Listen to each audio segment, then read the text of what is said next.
Praise Lord. Bible വചനങ്ങളിലൂടെ മത്തായിയുടെ സുവിശേഷത്തിലെ 21 അധ്യായത്തിലെ 13 വചനം കാണിക്കുകയാണ്. എൻ്റെ ആലയം പ്രാർത്ഥനാലയം എന്ന് വിളിക്കപ്പെടും എന്നെഴുതപ്പെട്ടിരിക്കുന്നു, നിങ്ങളോ അതിനെ കവർച്ചയുടെ ഗുഹയാക്കി തീർത്തിരിക്കുന്നു. പ്രിയ സഹോദരങ്ങളെ, യേശുവിൻ്റെ ആ കാലത്ത് ദേവാലയത്തിൽ യേശു പ്രവേശിച്ചപ്പോൾ അവിടെ നാണയമാറ്റക്കാരും പ്രാവ് വിൽപ്പനക്കാരുമൊക്കെ ആയിരുന്നു. യേശു ദേഷ്യപ്പെട്ട് ചാട്ടവാറിനെ എല്ലാവരെയും അടിച്ചു ഓടിച്ചു. എന്നതുപോലെ ഇന്നിൻ്റെ കാലത്ത് ബിസിനസ്സായിട്ട് ദേവാലയത്തിൻ്റെ പരിസരങ്ങളിലും മറ്റും ബിസിനസ്സായിട്ട് കാണുന്ന കുറേ വ്യക്തികളുണ്ട്. അത് നമ്മൾ ചേഞ്ച് കൊടുക്കണം എല്ലാത്തിനും, അല്ലെങ്കിൽ നമ്മൾ അത് ഒരു വളർച്ചയുടെ തെറ്റിലേക്കുള്ള വളർച്ചയുടെ ഒരു പാതയായിട്ട് മാറും. ഇപ്പം പല പല സംഘടനകളുണ്ട്. ദേവാലയം പള്ളി വകയായിട്ട് പല പല സംഘടനകൾ, ചാരിറ്റി സംഘടനകൾ. എന്ന പോലെ തന്നെ ചെറുപ്പം മുതലായിരിക്കുമ്പോഴും തിരുവാല സഖ്യം തുടങ്ങി KCYയും അങ്ങനെയുള്ള കാര്യങ്ങളിലൊക്കെ നമ്മൾ ഏത് പ്രസ്ഥാനമാണെങ്കിലും, ഇപ്പോൾ ഒരു വികാരിയച്ഛൻ ഒരു ദേവാലയത്തിൽ 5 വർഷക്കാലമായിരിക്കും ആ ദേവാലയത്തിൽ കാര്യങ്ങൾ നിർവഹിക്കുക. അതിനുശേഷം അച്ഛനെ മാറ്റം. അപ്പോൾ അച്ഛൻ നിൽക്കെ തന്നെ ഏതൊരു പ്രസ്ഥാനത്തിൻ്റെ ഏതൊരു ചാരിറ്റബിൾ സംഘടനകളുടെയും തലപ്പത്തിരിക്കുന്നവരെ മാറ്റണം. ഒരു 3 വർഷം കൂടുമ്പോൾ അവർക്ക് പകരക്കാരെ മാറ്റി നിയമിക്കണം. അതല്ലെങ്കിൽ അത് ഒരു നമുക്ക് തോന്നും അയാളില്ലെങ്കിൽ ആ ചേട്ടനില്ലെങ്കിൽ അതിലൊന്നുമല്ല, ആ സംഘടനയിൽ ആ ചേട്ടൻ വേണം, ആ ചേട്ടൻ തന്നെ നിൽക്കട്ടെ. അത് പാടില്ലത്. നമുക്ക് എല്ലാവർക്കും അവസരങ്ങൾ കൊടുക്കണം. അതിൽ ആത്മാർത്ഥതയുണ്ടെങ്കിൽ, ഇപ്പം ഒരു ചേട്ടൻ ആത്മാർത്ഥമായിട്ട് എല്ലാ കാര്യങ്ങളും ചെയ്യുന്നുണ്ടെങ്കിൽ ആ ചേട്ടൻ നിന്നോട്ടെ. ആ ചേട്ടൻ എന്താ ചെയ്യേണ്ടത്? ആ ചേട്ടൻ രക്ഷാധികാരി, അതിൽ നിന്ന് മാറിയിട്ട് അടുത്ത ആളെ കയറ്റിയിട്ട് രക്ഷാധികാരിയായിട്ട് നിന്ന് മനസ്സിലാക്കി പഠിപ്പിച്ചു കൊടുക്കണം. അങ്ങനെയാണ് ചെയ്യേണ്ടത്. അതല്ലെങ്കിൽ അവിടെ തെറ്റുകൾ വർദ്ധിക്കും.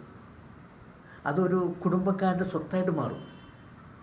ഏതൊരു പ്രസ്ഥാനം എടുത്തു വയ്ക്കും, മന്നപ്രിയാണെങ്കിലും, എന്നപോലെ തന്നെ വിൻസെൻ്റ് ഇപ്പോൾ ആണെങ്കിലും, പാരിഷ് കമ്മിറ്റി ആണെങ്കിലും, കേന്ദ്ര സമിതി കമ്മിറ്റി ആണെങ്കിലും,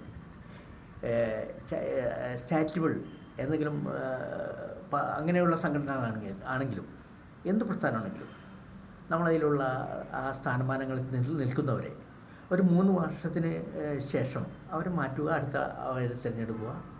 അവരെ മാറ്റിയിട്ട് അവിടുത്തെ പഠിപ്പിച്ചു കൊടുക്കാൻ വേണ്ടി രക്ഷാധികാരികളായിട്ട് പിന്നിൽ നിൽക്കുക. അതിൽ നിന്നും ഞങ്ങൾ മാറിയിട്ട് ഇവരൊന്നും നടത്തണ കാണട്ടെ എന്ന് പറഞ്ഞുകൊണ്ട് പോകുന്ന ആൾക്കാർ അവരെ സൂക്ഷിക്കുക. ഓക്കെ.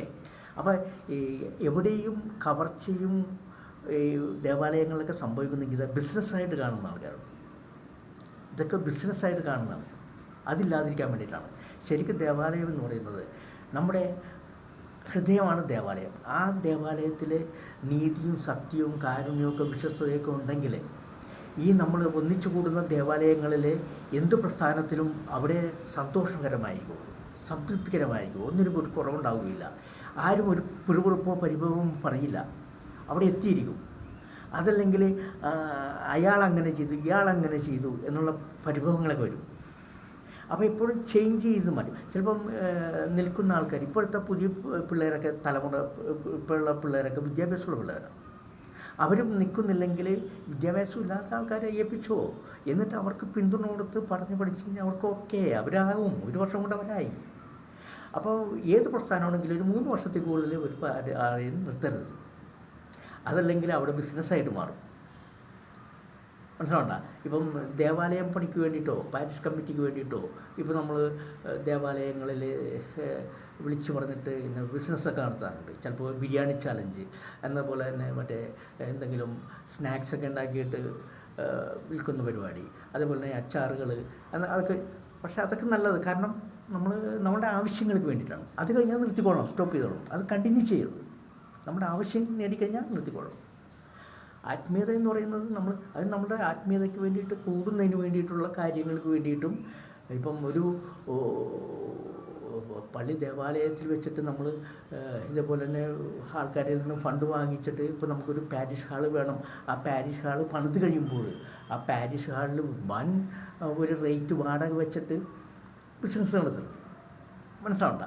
എന്നതുപോലെ എല്ലാ കാര്യങ്ങളും ലളിതമായിട്ടുള്ള കാര്യങ്ങൾക്ക് മുന്നോട്ട് പോകുവാനായിട്ട് സാധാരണക്കാരനും എല്ലാവർക്കും ഒരുപോലെ ഉപയോഗിക്കാൻ പറ്റുന്ന രീതിയിൽ കാര്യങ്ങൾ മുന്നോട്ട് പോവുക.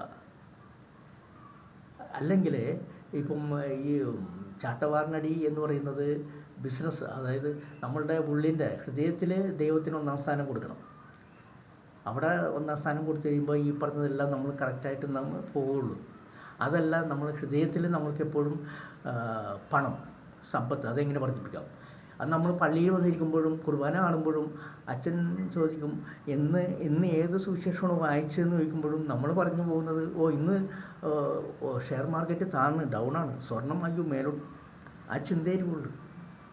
അതാണ് എപ്പോഴും നമ്മുടെ ഹൃദയശുദ്ധി ഉണ്ടെങ്കിൽ നമ്മൾ അതാണ് ചാട്ടവാറിനടി എന്ന് പറയുന്നത്. ആദ്യം ചാട്ടവാറിനടിക്കേണ്ടത് നമ്മുടെ ഹൃദയത്തിൽ തന്നെയാണ്.